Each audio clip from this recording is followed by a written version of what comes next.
Now, Thrawn decides to dispatch 2 TIE fighters to take out the hero, and he talks about not overestimating the Jedi. He references his loss to Ezra and talks about how he fell victim to the actions of a single Jedi. Even I fell victim to the heroics of a single Jedi. Wasn't really single if Sabine's going across the galaxy for him, but we also get it further confirmed about how Morgan discovered Thrawn. It was Morgan who detected the Nightsisters across the galaxy, and in return as a thank you, they give her the gift of shadows. This is very much like a nunnery, in which she has to sacrifice her life and desires and everything she wants to become a part of them. It's sort of like how the Jedi operate too, with her having to give up all her possessions in order to become part of this higher power. Infusing her with Nightsister magic, Morgan's eyes turn black, and we see as the tattoo-like markings are added to her face. They then bring forth the Blade of Talzin, which is a reference to Dathomir's mother Talzin.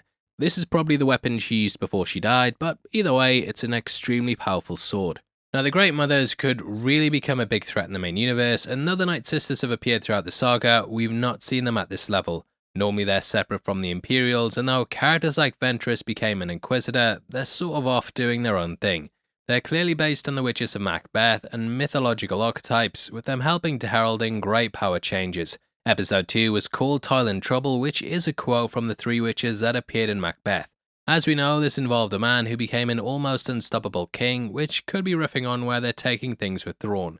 The witches themselves are also named after the Sisters of Fate, with them sharing almost identical names to the 3 from the legends. They too aided Zeus and the gods, and in both cases, they were eventually toppled. They've talked about the threads of fate and destiny, and are likely going to follow a similar arc to what they do in the myths. These sisters were later adapted into the Norns, which pull directly from Norse mythology. Baylan, Skull and Shin are named after the Norse wolves, and thus are tying all these legends together. I think that they'll aid Thrawn in the main universe and help him take over things for a while, but as we know, the sequel trilogy is coming. I don't know if it's better to take some of the conflict back to the Beridian side, and then at least it's not reliant on wrapping up by the time somehow Palpatine returned. Either way, their dogma mystical magics could change the cosmos, and they have the ability to reanimate the dead and communicate across great distances.